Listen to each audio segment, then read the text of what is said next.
Hey, pro wrestling fans and fans worldwide, this is Sam Houston, and I am Mike Messier. Sam, thanks for coming out to meet me today, buddy. You're welcome, brother. It's a pleasure to meet you. You know, I remember as a kid, for those that you should know, but if you don't, Sam Houston, former Central States wrestling champion. He was the Mid-Atlantic champion, had a great match against Crusher Khrushchev at Starrcade 85. He pinned superstar Billy Graham at the first Great American Bash in a six-man tag.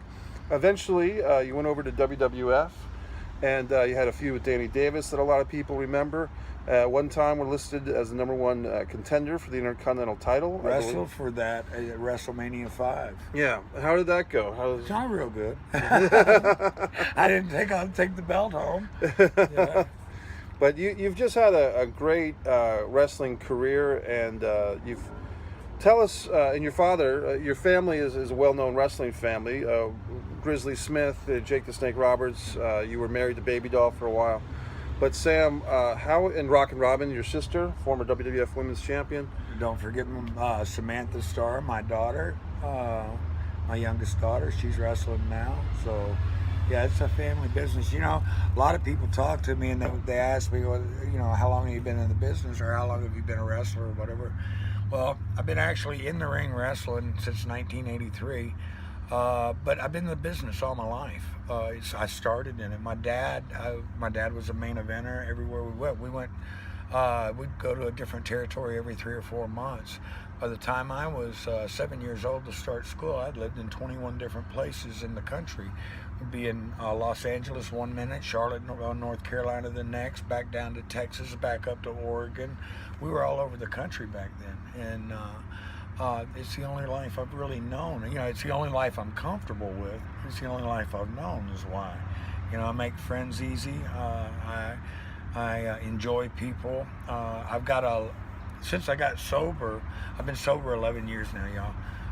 But since I got sober, I seem to be enjoying a whole lot more and finding out who I am inside and what I like to do. And I like to help people. You know, I like to help them as much as I can. Our job on this earth is to be out there and be with our brothers and sisters and to lend a hand, you know, to give that blessing and whatever blessings I can bestow on anybody I want to, you know, because it makes their burden a little bit easier.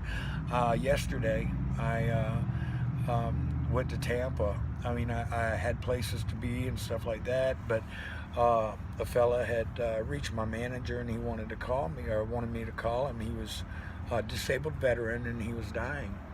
And so I told my manager to get his address. My manager did, and I showed up at his house yesterday. And we visited for a while, you know. And it was a good visit and did a lot for him. And you know, and it was really cool. I didn't know they were having a Legends luncheon like yesterday in Tampa. But they did. I went to the Legends luncheon. I saw Haku, Joe Gomez, a lot of the great guys that I'd grown up with. Steve Kern. Steve Kern was telling one story about Haku, and he goes, "Wait, I got a better Sam Houston story I'm going to tell you." You know, so it was really nice. They made me champion for the day. They gave me the walking tall Buford Pusser stick. Nice. And the whole 9 yards. And what was really good about the whole thing was, and I didn't know, and thank you, Lord, because he's the one that put me there.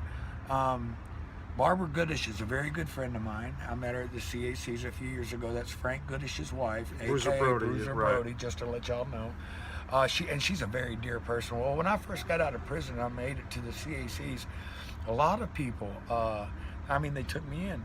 You know, and me feeling as a convicted convict and everything else. And my only crime, my crime wasn't against anybody other than myself. I was an alcoholic and it was a DUI. But I did my prison time, and I've come out the other side, and I've come out the other side a better person. But Barbara was there, and she said, "Why are you here?" I said, "My dad started Frank out. My dad was the one that put Frank and Stan together and tagged them up."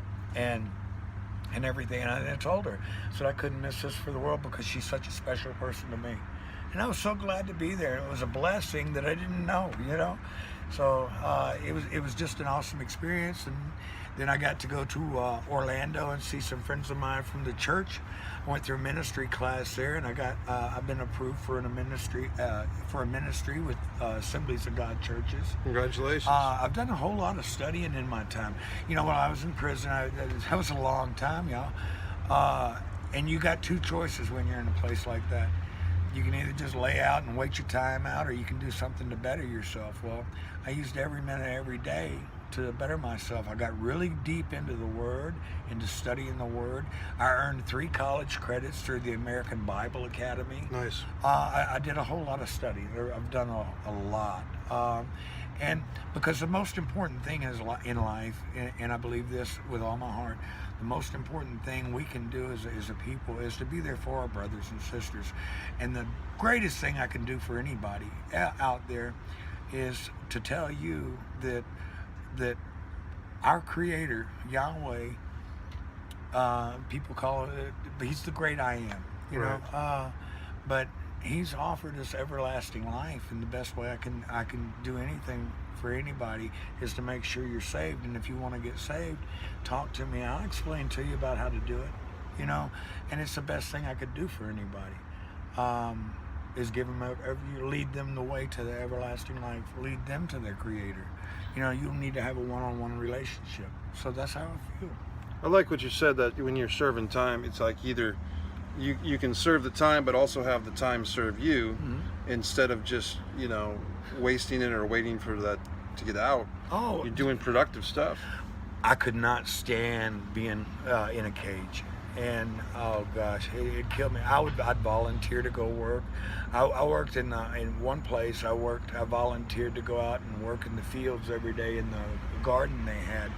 But we weren't getting a lot of vegetables and stuff like that, so through the commissary I was able to get me a little salt shaker, and I love cherry tomatoes. Right. So I get on that cherry tomato, and I'd be eating as much as, you know, as I'm picking. So, but it was good. I mean, when you are in a place like that, there are things that you can do to not get anything illegal. Of course, you can get anything you want in there anyway. Right. You got enough money. There was one camp I was in, you could have got a 22, wow, a pistol, for $150. Jeez. Yeah, the ammunition was something different. I mean, that's cheaper than at Walmart. Yeah. But you know, I've been through a lot, Mike. Yeah. I really have. And I've come out the other side, and I hope that, you know, and a lot of people say too that I've come out a better person. And I believe I have. I like the person that I see in the mirror now, Right, in the mornings. And the good thing is I can remember everything, you know. I mean, I was a bad alcoholic for a lot of years. I would drink anywhere from 1 to 3 fists a day, almost every day for 19 years. right. But that's behind me now. You know, I made my decision.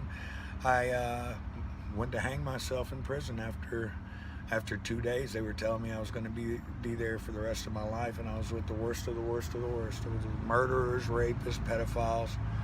I had my hands around one guy's neck, and it took six guards to beat me off him with their sticks because he was a pedophile, and he was telling my cellmate what he did to a 10-year-old girl, and I lost it. He was going to breathe no more. Right. I had my hands on his throat. I've been through a lot, but you know, each scar you get, each cut, each bruise, whatever, you know, they add character to your personality and to your life. You know, my scars tell a story, and so do I. Well, and that's for those that are watching this interview that may be able to help us. Sam and I are kind of getting together, and if you don't mind me saying, sitting there with a computer to write some of your stories, or many of them, as many as we can, and starting with a pilot script. You know, basically our feeling was that TV pilot script would be a great starting point for a collaboration. So if there's anyone out there in the entertainment industry that is watching this, that's intrigued by Sam's stories, what we're going to do is we're going to write like basically a